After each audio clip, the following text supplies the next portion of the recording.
Hoje é domingo, dia 3 de janeiro. Você está no canal Eu Estudo a Lição com o pastor Samuel Camilo. O nosso tema de estudo hoje será O Rei está morto, vida longa ao Rei.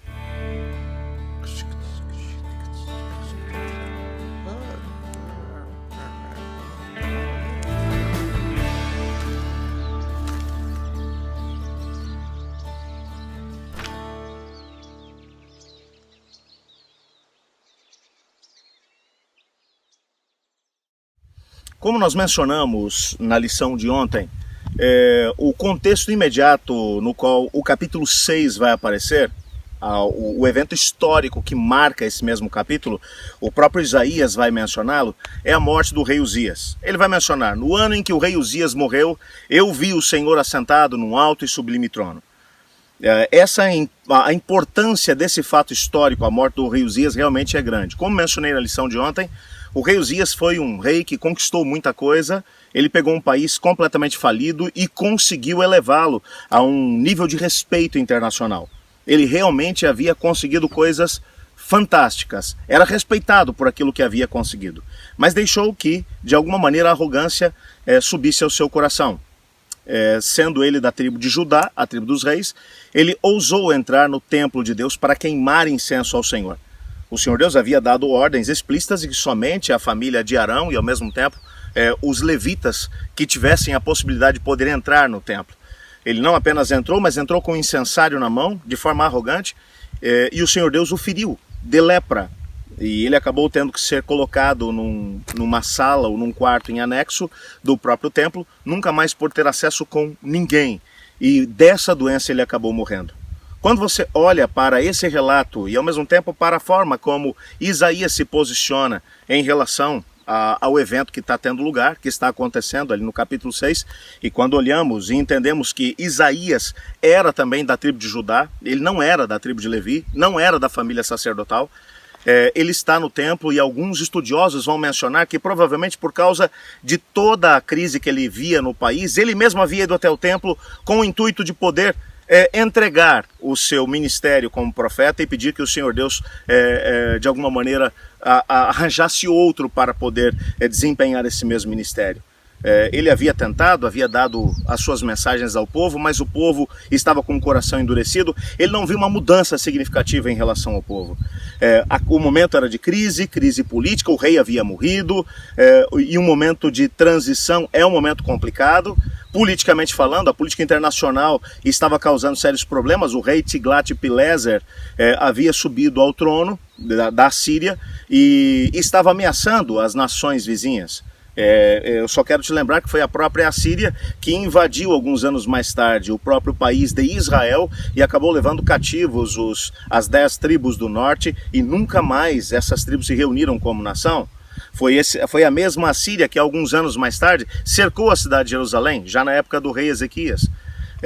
Portanto, havia uma crise tremenda. Isaías percebia: o povo quebrou aliança com o Senhor Deus. Agora o rei Uzias, por pior que fosse, era o nosso rei.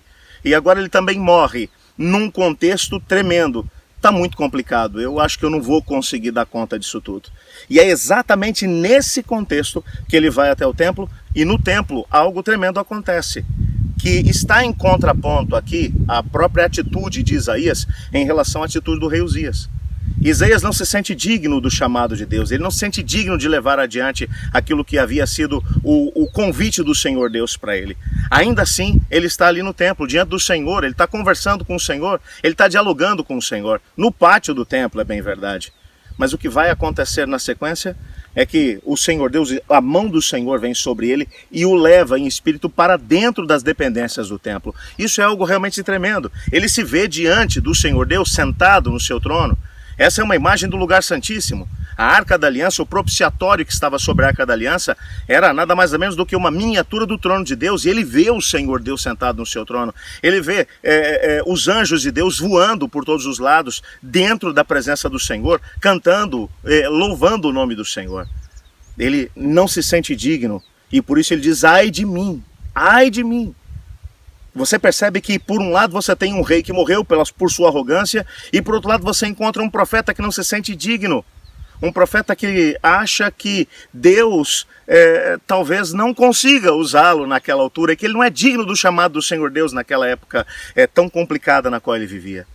Mas ainda assim, a sua atitude de humildade tocou o coração de Deus.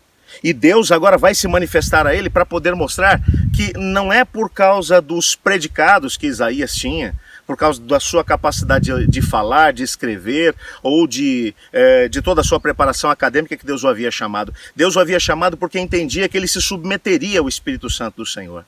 Não há nada mais importante na história de uma pessoa que pretende ser usado por Deus do que compreender os tempos nos quais vive e ao mesmo tempo que o Senhor Deus é o Deus criador do céu e da terra, que o Senhor Deus é aquele que dirige a história, que o Senhor Deus é aquele que é o único capaz de fazer com que uma pessoa, independente da sua capacitação, mas através do Espírito Santo de Deus, que seja uma grande bênção. Isaías foi uma grande bênção, mas ele precisou entender, ele precisou ter uma visão a respeito do Senhor Deus, ele precisou compreender quem era Deus e quem ele era. O Isaías está exatamente no contraponto do rei Uzias. Volto a dizer, o rei Uzias morre por causa de sua presunção. Isaías, ele mantém-se no chamado, porque ele é humilde diante do Senhor. Não há ninguém que seja tão grande diante do Senhor do que aquele que compreende que ele foi chamado por Deus não porque ele mereça, mas por causa da graça maravilhosa do Senhor Deus. Eu gostaria de pedir ao Senhor para que Ele nos desse essa capacidade, essa graça maravilhosa, para que nós tenhamos a possibilidade de permanecer na presença dEle e ser usados por Ele nesse ano 2021, aonde quer que Ele nos leve. Ore comigo. Obrigado, Senhor, porque o Senhor nos chama não porque somos bons ou porque temos a preparação necessária, mas porque o Senhor é Deus e o Senhor nos ama. Nos colocamos em Tuas mãos, Pai, te pedindo que nos dê a humildade que o Senhor deu ao profeta Isaías. Não nos permita que o pecado do rei Uzias seja o nosso, da arrogância, da prepotência, da presunção. Nos colocamos em Tuas mãos no nome de Jesus. Amém. Eu estudo a lição, e você?